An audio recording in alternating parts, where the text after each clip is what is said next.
Hello viewers, আমাদের channel Coca পণ্ডিতে আপনাদের স্বাগতম। আজ আমি আপনাদেরকে বশীকরণ টোটকা সম্পর্কে বলবো। শাস্ত্রে মন্ত্র ও টোটকা দ্বারা যে কোনো স্ত্রী বা পুরুষকে বশীভূত করার অনেক প্রভাবশালী উপায়ের বর্ণনা আছে। টোটকা করার জন্য মন্ত্র ও যন্ত্রের তেমন প্রয়োজন হয় না। টোটকা দ্বারা কার্যসিদ্ধি করা অনেক সহজ। টোটকা দ্বারা যে কাউকে সহজে বশীকরণ করা যায়। বশীকরণ করার জন্য কিছু টোটকা আজ আমি আপনাদের সাথে শেয়ার করব। আপনি যদি আমাদের চ্যানেলে সাবস্ক্রাইব না করে থাকেন তাহলে এখনই সাবস্ক্রাইব করুন, যাতে আমাদের নতুন ভিডিওগুলি আপনি পেতে পারেন। ভিডিওটি এইচডিতে প্লে করবেন, যাতে টোটকা করার নিয়মগুলো আপনি স্পষ্ট দেখতে পারেন। ইন্দরণী, চীনাবড়ি এবং মৈনশীল সমান ভাগে নিয়ে হামানদিস্তায় কুটে নিজের অঙ্গে লাগিয়ে ধূপ দীপ জ্বালিয়ে পূজাদি করলে সাধককে যে দেখবে সেই মোহিত হবে। বেলপাতা ও মাতুলং, মাতুলং হচ্ছে এক প্রকার লেবু। বেলপাতা ও মাতুলং নিয়ে ছাগলের দুধে পিষে তা দিয়ে তিলক কাটলে তা শ্রেষ্ঠ বশীকরণ হয়। পুষ্য নক্ষত্রে আপাঙের বীজ নিয়ে তা পান ভোজনের সঙ্গে রাজাকে খাইয়ে দিলে রাজাও সাধকের বশীভূত হয়।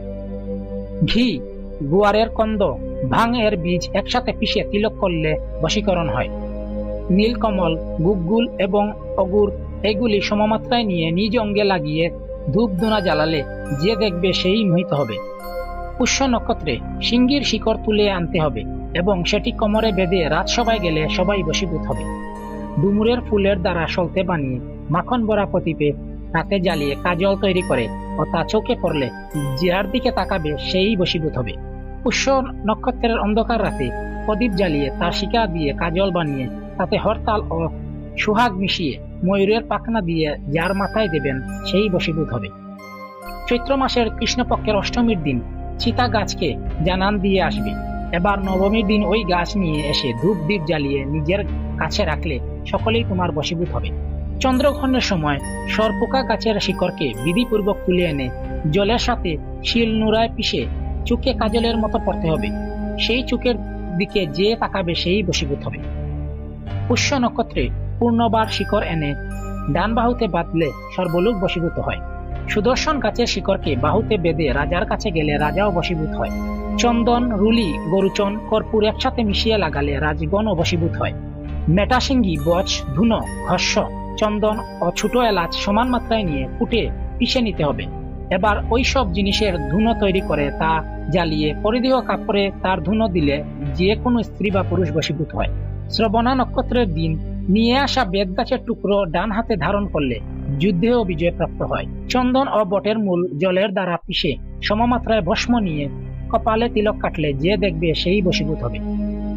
ডুমুরের শিকড় এনে তা পিষে তা দিয়ে কপালে তিলক কাটলে উত্তম বশীকরণ হয়। পঞ্চমী তিথিতে হুরহুর গাছের শিকড় তুলে এনে তা শুকিয়ে পিষে পানের মধ্য দিয়ে যাকে খাওয়াবে সেই বশীভূত হয়ে কাছে চলে আসবে। পুষ্য নক্ষত্রে আপাঙের বীজ এনে কোনো খাদ্য বস্তুতে মিশিয়ে তা যাকে খাওয়াবে সেই বশীভূত হবে। ভূজ্যপুত্রের উপর লাল চন্দন দিয়ে শত্রুর নাম লিখে তা মধুতে ডুবিয়ে রাখলে উক্ত শত্রু বশীভূত হয়। বাদামের পঞ্চাঙ্গ যথা ফল, ফুল, মূল, পাতা ইত্যাদি এবং সাদা ভুঙ্গচি ফল একসাথে পিষে কপালে তিলক কাটলে যে বা যার দিকে তাকাবে সেই স্ত্রী পুরুষ বশীভূত হবে।